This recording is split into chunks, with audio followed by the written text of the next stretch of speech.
ओम शांति। आज की अव्यक्त मुरली का शीर्षक है विधाता वरदातापन की स्टेज। विधाता और वरदाता, यह दोनों ही गुण अपने में अनुभव करते हो।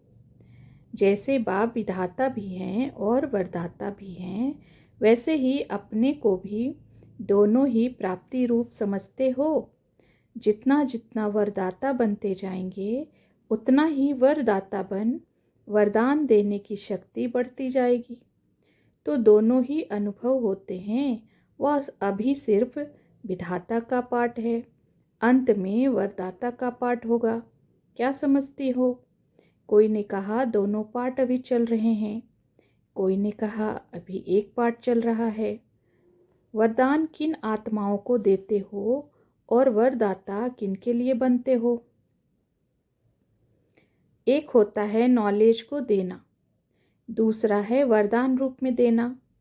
तो विधाता हो या वरदाता हो, किन्हों को वरदान देती हो? विधाता अर्थात ज्ञान देने वाले तो बनते ही हो, लेकिन कहाँ विधाता के साथ साथ वरदाता भी बनना पड़ता है। वह कब? जब कोई ऐसी आत्मा हिम्मतहीन, निर्बल लेकिन इच्छुक होती हैं, चाहना होती है कि हम कुछ प्राप्ति करें। ऐसी आत्माओं के लिए ज्ञानदाता बनने के साथ साथ आप विशेष रूप से उस आत्मा को बल देने के लिए शुभ भावना रखते हो, वह शुभ चिंतक बनते हो। तो विधाता के साथ साथ वरदाता भी बनते हो। एक्स्ट्रा बल अपनी तरफ से उनको वरदान के रूप में देते हो। तो वरदान भी देना होता और दाता भी बनना होता है, इसलिए दोनों ही हो। यह अनुभव कब किया है? भक्ति मार्ग में साक्षात्कार द्वारा वरदान प्राप्त होता है, क्योंकि वह आत्माएं इतनी निर्बल होती है जो ज्ञान धारण नहीं कर सकती, स्वयं पुरुषार्थी नहीं बन सकती, इसलिए वरदान की इच्छा रखती हैं और वरदान रूप में उनको कुछ न कुछ प्राप्ति होती है। इस रीति जो कमज़ोर आत्माएं आपके सामने आती हैं, जिन आत्माओं की इच्छा को देखकर तरस की, रहम की भावना आती है, रहम दिल बन अपनी सभी शक्ति की मदद से उनको ऊंचा उठाना, यह है वरदान का रूप। अभी बताओ कि दोनों ही हो या एक? कोई आत्माओं के प्रति आप लोगों को विशेष प्रोग्राम भी रखने पड़ते हैं, क्योंकि अपनी शक्ति से वह धारण नहीं कर पाते हैं। तो शक्ति का वरदान देने वाली शिव शक्तियाँ हों। इसलिए सुनाया कि अभी ज़्यादा सर्विस चलनी है नॉलेज के विधातापन की।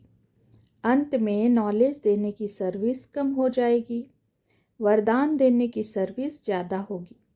इसलिए अंत के समय वरदान लेने वाली आत्माओं में वही संस्कार मर्ज हो जाएंगे और वही मर्ज हुए संस्कार द्वापर में भक्त के रूप में इमर्ज होंगे।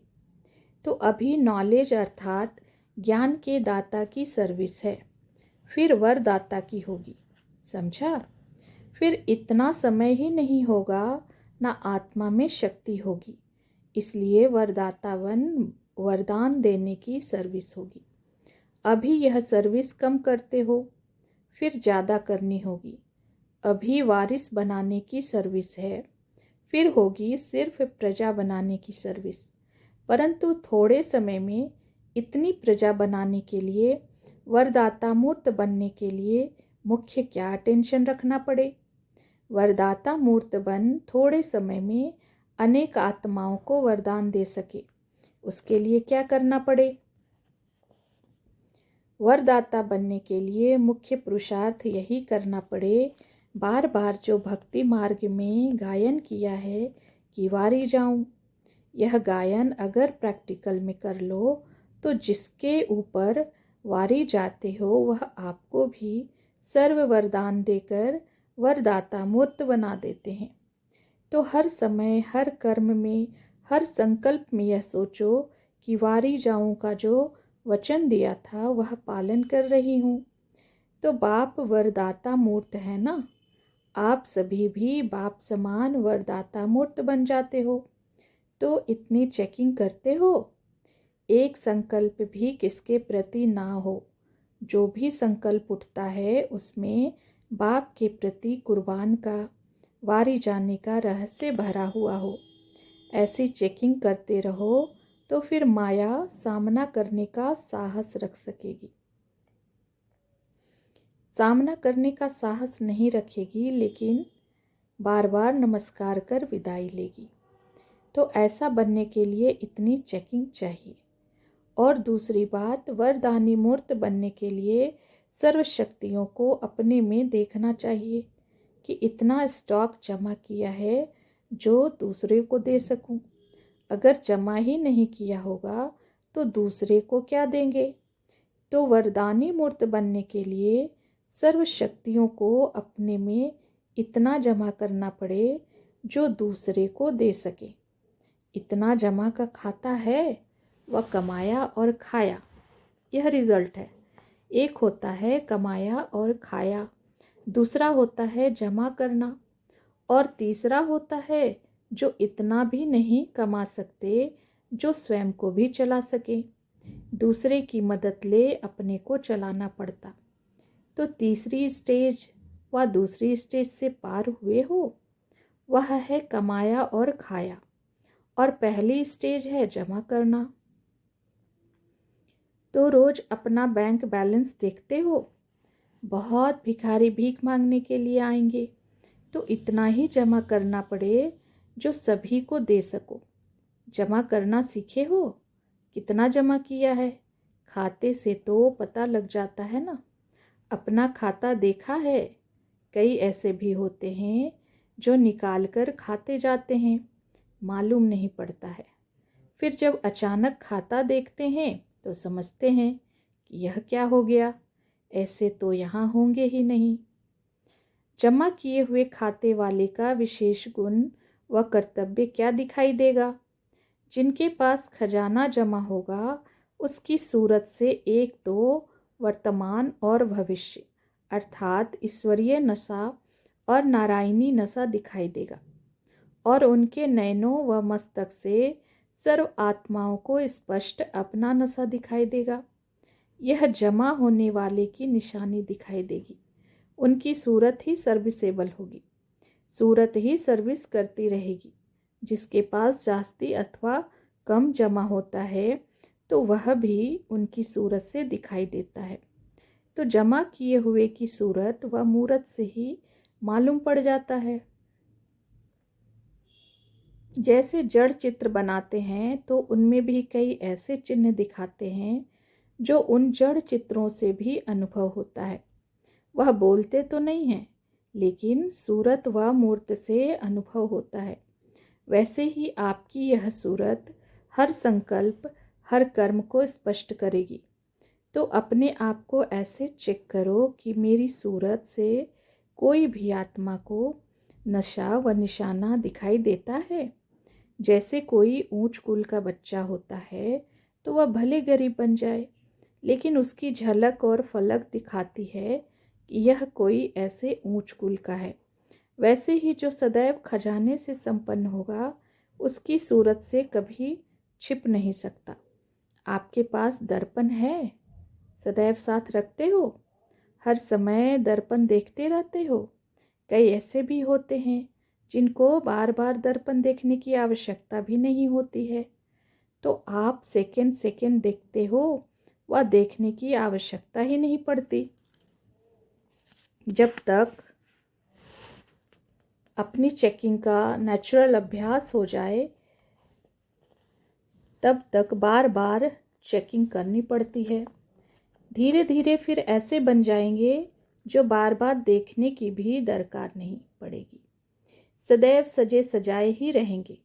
जब तक यह सदैव सजे सजाए रहने की आदत पड़ जाए तब तक बार बार अपने को देखना और बनाना पड़ता है। जब 2-4 बार देख लिया कि जब माया किसी भी प्रकार से, किसी भी रीति से मेरे श्रृंगार को बिगाड़ नहीं सकती, फिर बार बार देखने की ज़रूरत ही नहीं। फिर तो अपना साक्षात्कार दूसरों के द्वारा भी आपको होता रहेगा। दूसरे स्वयं वर्णन करेंगे, गुणगान करेंगे।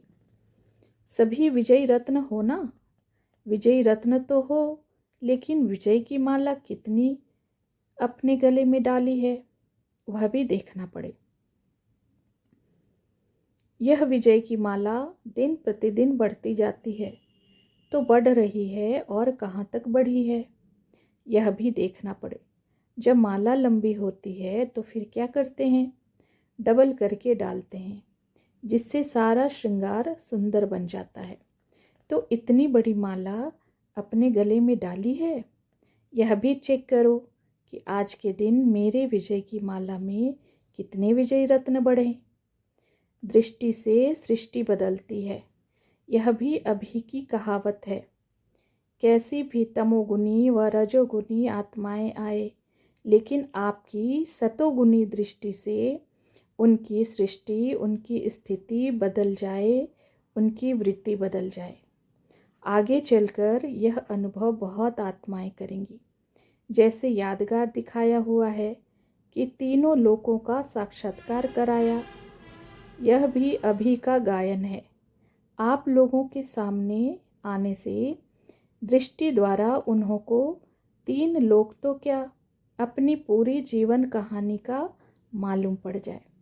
जैसे शुरू में स्थापना के समय ज्ञान की सर्विस इतनी नहीं थी, नज़र से निहाल करते थे, तो अंत में भी ज्ञान की सर्विस करने का मौका नहीं मिलेगा। जो आदि हुआ है वही अंत में आप लोगों द्वारा चलना है।